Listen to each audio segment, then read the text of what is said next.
Assalamualaikum warahmatullahi wabarakatuh. Halo anak-anak kelas 8, ketemu lagi dengan Bu Yus dalam pelajaran IPA, Ilmu Pengetahuan Alam. Jangan lupa ambil bukunya ya. Oke, sudah siap? Nah, anak-anak, kali ini kita akan membahas tentang sistem gerak pada hewan. Anak-anak bisa lihat di halaman 44.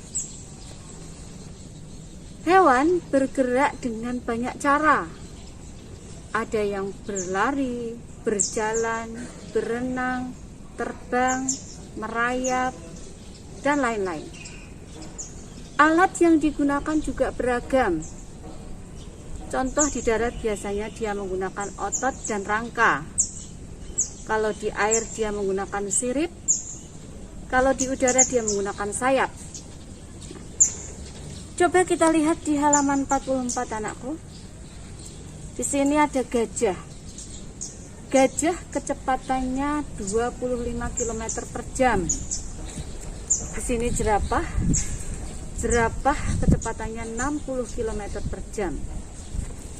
Kerbau 50 km per jam.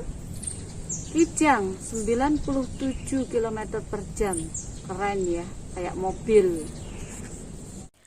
Kuda 76 km per jam. Kayak kecepatan kalian naik motor. Dan citah atau harimau 112 km per jam. Kok cepet banget ya Bu? Karena mereka menggunakan alat, yaitu otot dan tulang yang berbeda, sehingga kecepatannya juga berbeda. Nah, sekarang kita lihat tujuan hewan bergerak itu macam-macam. Ada yang menghindari musuh seperti yang ada ini. Ikan berenang menghindari anjing laut. Ada juga seperti burung elang. Dia menukik ke air danau untuk mengambil ikan. Bagaimana Bu sistem gerak hewan di air? Nah, di sini di halaman 46 ada penjelasannya.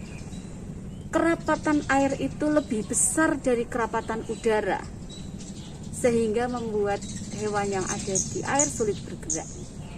Tetapi di air ada gaya angkat ke atas atau biasa disebut dengan gaya Archimedes. Dan ikan itu mempunyai massa jenis yang lebih kecil dari air sekitarnya. Itu membuat dia mudah melayang-layang di air. Di sini. Terus berikutnya, salah satu bentuk yang biasa di air adalah torpedo atau streamline. Dengan bentuk seperti itu dia bisa meliuk-liuk ke sisi kanan sisi kiri. Yang berikutnya, tubuh ikan juga dilengkapi dengan otot dan tulang yang keras. Tulang yang keras. Tulang belakang sehingga dia mendorong ekor dan sirip ikan untuk maju ke depan. Ikan juga punya sirip tambahan yang berfungsi sebagai alat keseimbangan. Selain itu, si ikan bisa naik turun karena dia punya gelembung yang biasanya mengeluarkan oksigen. Ada juga ikan yang menggunakan sirip pasangan dan sirip tengah untuk bergerak, seperti kuda laut. Tetapi biasanya mereka hanya ditemukan di sekitar terumbu karang. Dan gerakannya pasti tidak secepat yang menggunakan sirip ekor. Ada juga hewan yang menggunakan tegangan permukaan air. Contoh kenapa bebek tidak tenggelam, karena dia punya selaput. Tegangan permukaan air itu dipengaruhi oleh kohesi atau gaya tarik-menarik antar molekul air. Di antara hewan yang lain, yaitu nyamuk, dia bertelur juga menggunakan tegangan permukaan air. Atau anggang-anggang.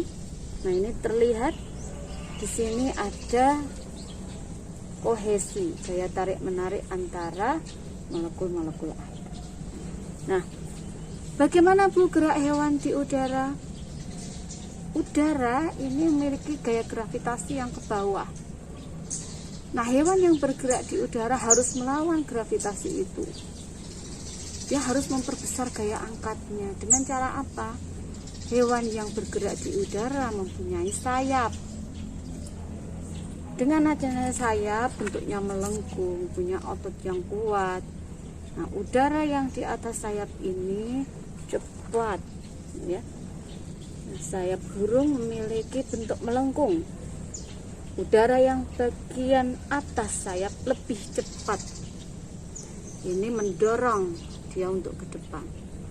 Jadi burung itu mengepakkan sayapnya ke belakang, gaya aksi, akhirnya ada reaksi sehingga dia justru terdorong ke depan. Itu gerak pada hewan udara. Yang berikutnya, gerak hewan di darat. Bagaimana, Bu? Gerak hewan di darat rata-rata menggunakan otot dan rangka. Untuk apa? Untuk melawan inersia dan ini menyimpan energi pegas atau elastisitasnya dalam bergerak. Contoh tadi yang ada di halaman 44, ya. Kerbau dan gajah mempunyai bentuk tubuh yang besar. Itu menunjukkan masanya besar. Massa yang besar ini akhirnya dalam dia bergerak melawan inersianya. Namun kerbau dan gajah punya tulang berbeda sehingga kecepatannya pun berbeda. Beda lagi dengan kijang dan harimau. Kijang dan harimau mempunyai otot yang ramping untuk menyimpan energi pegasnya. Jadi dia menyimpan elastisitas yang tinggi sehingga pada saat dia berlari dia bisa meluncur atau melompat ke udara karena gaya gesek udara yang lebih kecil dari gaya gesek permukaan tanah. Nah, jadi anak-anak, setiap hewan mempunyai alat yang berbeda dalam bergerak karena cara bergeraknya juga berbeda. Nah, untuk selanjutnya akan kita bahas gerak pada tumbuhan. Semoga bermanfaat.